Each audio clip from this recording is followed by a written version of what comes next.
আবু বকর, হযরত আলী রাদিয়াল্লাহু আনহু ব্যতীত সব সাহাবীর তারা মদিনায় প্রস্থান করেছেন। আকবরের দ্বিতীয় বায়াত জিলহজ মাসে হজের পরে অনুষ্ঠিত হয়। মদিনা থেকে আগত মুসলমান হজ এবং আকবর বায়াত শেষের দেশে গমনের পর হতেই সাহাবা কেরামের মদিনায় গমন শুরু হয়ে গেল। সফর মাসের শেষ অবধি সাহাবা কেরামে সকলেই একে একে মদিনাতে চলে। মক্কা সারিয়া দয়াল নবীর পিছে সবাই গেছে চলে।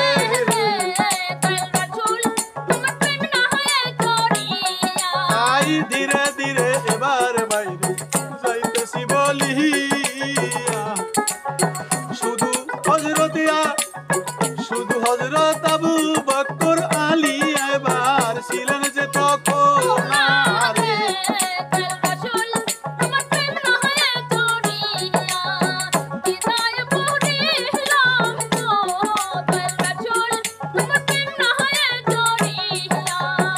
আবু বকর হযরত আলী দিন রাসূলুল্লাহর সাথে মক্কা শরীফে থেকে গেছেন। আগেই মুসলমানরা হজ করার শেষে যারা কুরাইশদের কর্তৃক নানা যেভাবে বাধা প্রাপ্ত হইয়া মক্কায় আটকা পড়েছিল, আমি যাইতেছি বলিয়া রে।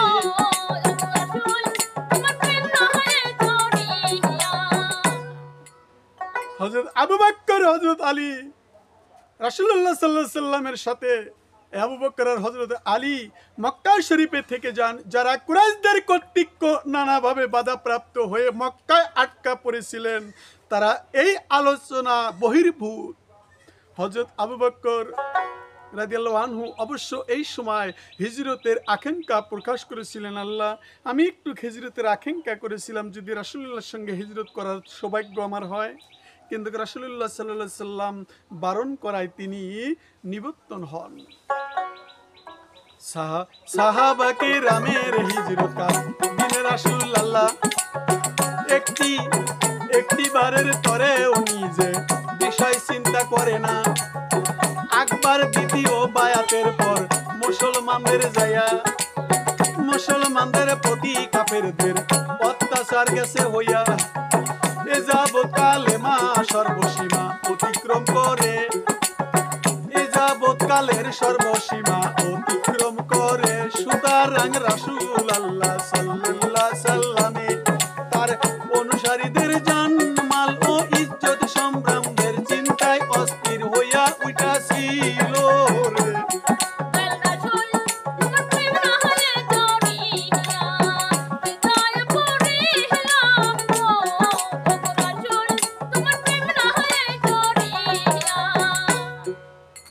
রাসূলুল্লাহ সাল্লাল্লাহু আলাইহি সাল্লাম তার অনুসারীদের জানমাল ইজ্জত সম্ভ্রামদের যে চিন্তায় অস্থির হয়ে উঠেছিল, তাদের সকলেই নিরাপদে মদিনায় পৌঁছে যাওয়া পর্যন্ত নিজে মক্কা শরীফে আল্লাহর আদেশের অপেক্ষায় অবস্থান করতে থাকেন।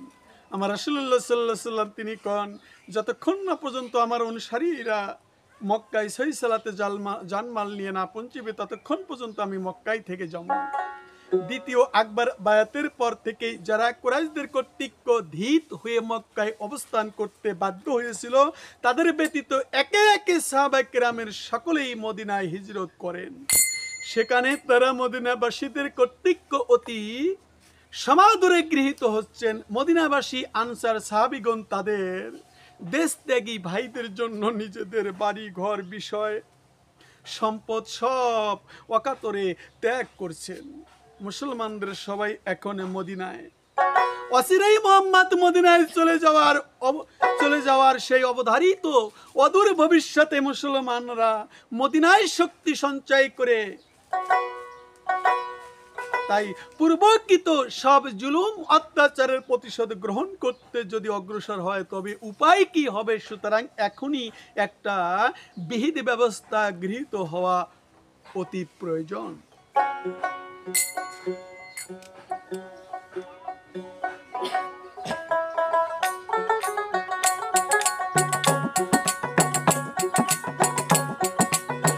আহারে দয়ালের নবী, কত হিজরত পূর্বক মদিনায় গমন করে, মদিনায় গমন এবং তথায় আশ্রয় লাভ করিয়ে হযরতের সম্ভব্য মদিনায় গমনে কারণে উদ্ভিদ এবার পরিস্থিতিতে কি কর্মপন্থা গ্রহণ করা যায় সে সম্পর্কে ব্যবস্থা করিবে।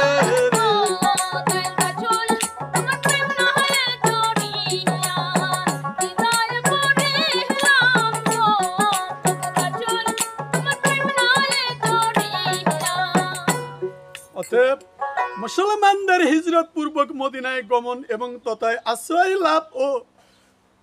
লাভ এবং হযরতের সম্ভাব্য মদিনায় গমনের কারণে উদ্বৃত্ত পরিস্থিতির কি কর্মপন্থা গ্রহণ করা যায় সে সম্পর্কে ব্যবস্থা গ্রহণকল্পে দারুন নওদা এক জরুরি সভা আহত হয়।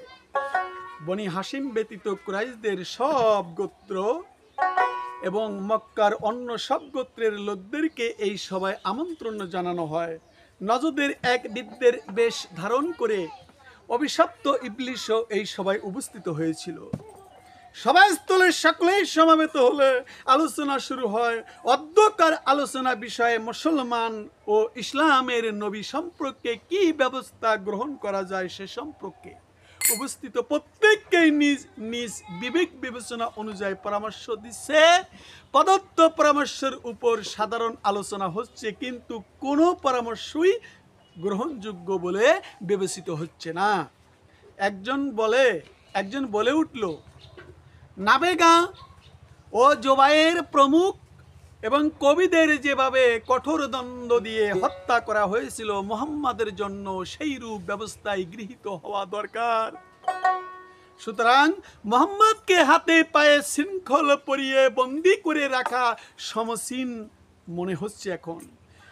এই বিদ্যের বেশে উপস্থিত ইবলিশ শয়তান ওই দরবারে এসে ইবলিশ বলল, তোমরা মুহাম্মাদকে বন্দী করে রাখবে, তার লোকজন ও আত্মীয় স্বজন এই সংবাদ জানতে বাকি থাকবে না। তখন যে প্রকারই হোক না কেন তারা বন্দী তাহাকে থেকে মুক্ত করেই ছাড়বে।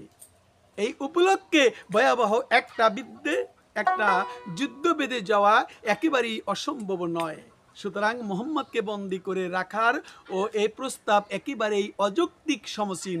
এটা নজদের একজন বিদ্যা, নজদ শহরের মানুষগুলোর ভিতরে একজন বিদ্যারূপ ধারণ করে ইবলিস যাই বুদ্ধি পরামর্শটা দিয়ে দিলেন। শয়তান কত রকমের খেলা খেলেছেন, যা ক্ষমতা আল্লাহ পাক থেকে নিয়েছিলেন।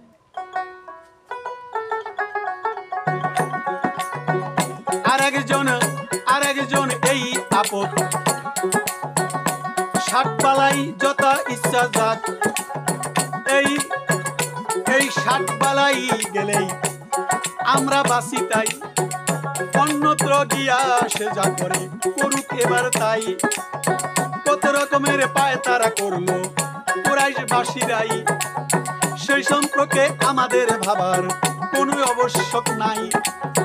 এই প্রস্তাবের বিরোধিতায় বলা হলো তাই, সেই জন্য কোথাও গেলে সেখানেও তার অনেক ভক্ত অনুরক্ত জুটে যাবে তাই।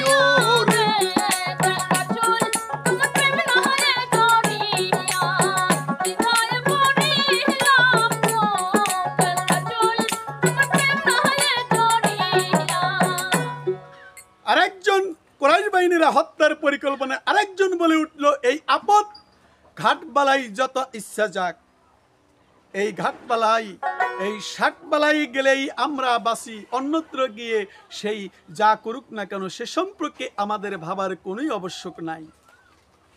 এই প্রস্তাবেরও বিরোধিতায় বলা হলো, সে অন্য কোথাও গেলে সেখানেও তার অনেক ভক্ত অনুরক্ত জুটে যাবে, তাতে আমাদের বিপদ বাড়ল ও বৈকমল না।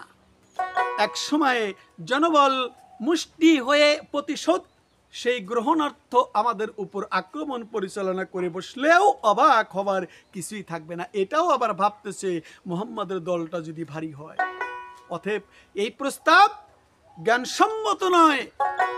সর্বশেষে আবু জাহল প্রস্তাব করলো, মুহাম্মাদকে হত্যা করাই বর্তমান সমস্যার প্রকৃষ্ট সমাধান। মুহাম্মদকে হত্যা করিতে আবু জেহেল প্রতিচেষ্টা করে।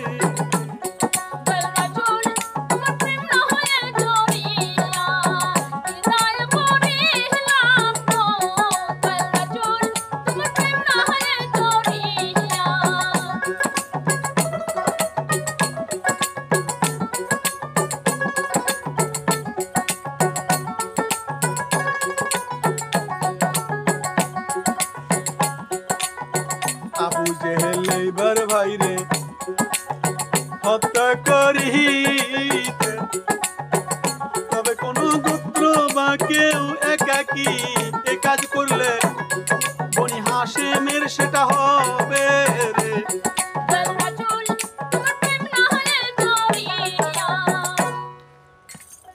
আবু জেহেল আরো বলল, তবে কোন গোত্র বা কেউ একাকী এই কাজ করলে, মুহাম্মদ সাল্লাল্লাহু আলাইহি সাল্লামকে হত্যা করলে সেই ব্যক্তি বা গোত্র বনি হাশিমের কর্দের শিকার হয়ে যাবে।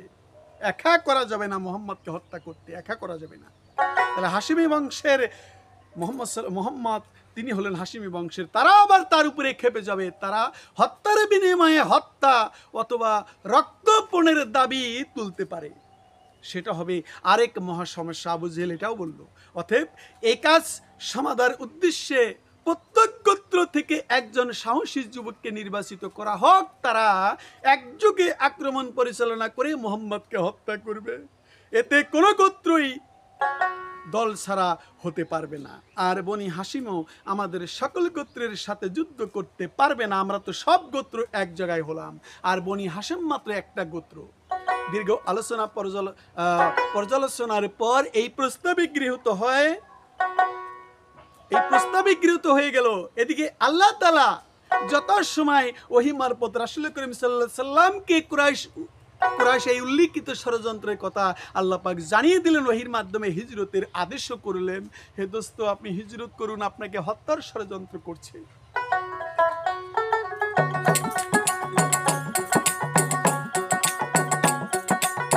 কত কষ্ট করিলা তুমি দয়াল উম্মতের লাগিয়া রে।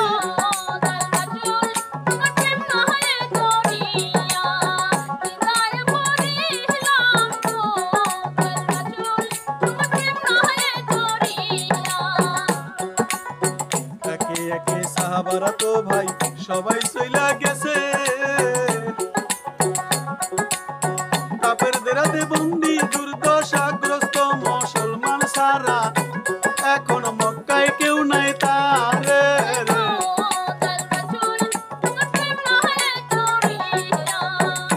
একে একে সাহাবা কেরাম সবাই যখন মদিনায় চলে গেছেন, কিন্তু মদিনার যাবার পথে কাফেরদের হাতে বন্দী দুর্দশাগ্রস্ত মুসলমানগণ ছাড়া কোনো মুসলমানই এখন আর মক্কায় নাই। যারা যাবার পথে ধরা পড়ে গেছে, রাসূলুল্লাহ সাল্লাল্লাহু আলাইহি সাল্লাম আল্লাহর হুকুমের অপেক্ষায় রয়ে গেছেন। তার সঙ্গে রয়েছেন আবু বকর, আলী এবং মক্কার কাফেরদের দারুণ সেই নদওয়ার সময় রাসূলুল্লাহ সাল্লাল্লাহু আলাইহি সাল্লামকে হত্যার চূড়ান্ত সিদ্ধান্ত গৃহীত হলে আল্লাহ তাআলা প্রিয় নবীকে জন্মভূমি ত্যাগ করে মদিনায় হিজরতের নির্দেশ করলেন। মক্কায় জন্ম সোনার ছেলে, মক্কায় জন্ম সোনার ছেলে, নবী আসলেন চলে মদিনায়, দেখতে মনে চায় নবীরে দেখলে প্রাণ জুড়ায়, দেখতে মনে চায় নবীরে দেখলে প্রাণ জুড়ায়।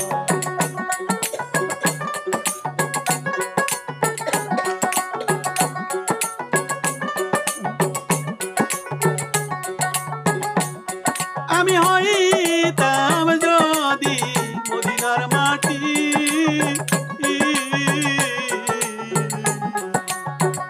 আমার উপর দিয়া নবী যাইতো রে। আমি হইতাম যদি মদিনার মাটি,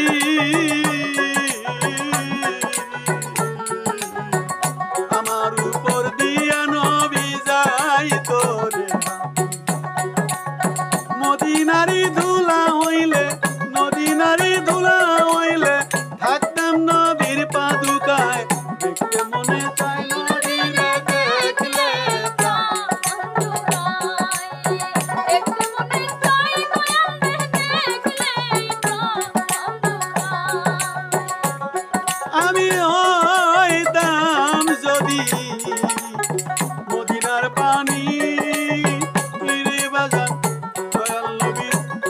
লাগিতাম আমি হইতাম যদি মদিনার পানি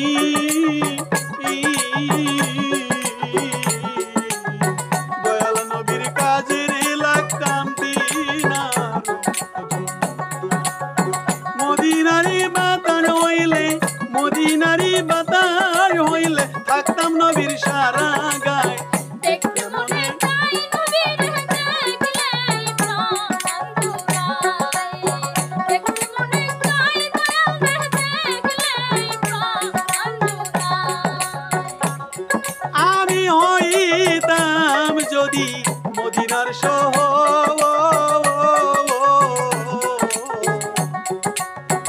আমার উপর ঘর বানাইতো নবীর বংশধর হইতাম যদি মদিনার শহর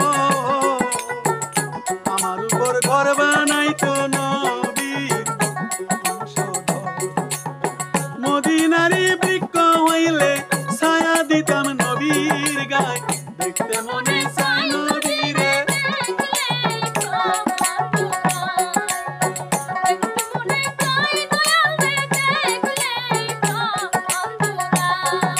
আমি মানুষ রূপে নিয়া গো জন্ম দয়াল কি করিলাম এই দুনিয়ায় মানুষের কর্ম পয়সালামে মাপ কইরা দাও দয়াল নবীর উসিলায় দেখতে মনে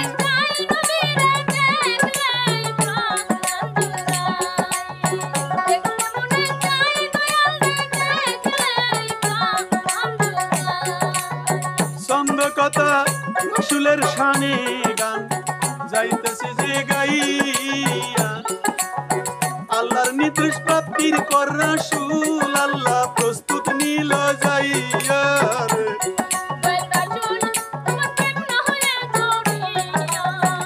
আল্লাহর হুকুমের অপেক্ষায় ছিলেন আল্লাহ পাক হুকুম দিলেন রাসূল প্রস্তুতি নিলেন তিনি হিজরত করতে যাবেন এই প্রস্তুতি পূর্বের প্রথম কাজ হলো মক্কার বিভিন্ন লোকের যেসব আমানত ফেরত দেওয়া যা তার কাছে রয়েছে এগুলো ফেরত দিতে হবে কি আমানত কেউ অনেক কিছুই রাসূলের কাছে রেখেছেন বিশ্বাস করে রাসূল তো ছিলেন আলামিন বিশ্বাসী তবে তাদের জিনিসগুলো ফেরত দিতে হবে না দিয়ে যদি চলে যান তাহলে ঋণের থেকে গেলেন রাসূল এটা তো চান না কেননা কুরাইশ দলপতিদের অপচার ও শত্রুতামূলক ও বিরোধিতার কারণে বিভ্রান্ত হয়ে যদিও সর্বসাধারণ মানুষ আল্লাহর হাবিবের বিরোধিতা করেছেন কিন্তু তখন মক্কায় সর্বসাধারণ মানুষের নিকট একমাত্র রাসূলুল্লাহ সাল্লাল্লাহু আলাইহি সাল্লামই ছিলেন আমানতদার এখন কুরাইশরা যতই শত্রুতা করুক তাদের আমানত কিছু নবীজির কাছে ছিল শত্রুতার ফলে আমানতগুলো নবীজি নিয়ে যেতে পারেন না তাই নিয়ে যান নাই যতই শত্রুতা করুক না কেন তাকে বিশ্বাস করছেন তাই তাদের জিনিসগুলো ফেরত দেওয়া নবীজির কর্তব্য যে কোনো দ্রব্য সামগ্রী আমানত রাখার জন্য তাকেই যথাযুক্ত নিযুক্ত করেছিলেন পরেরই কাহিনী আমি চাইব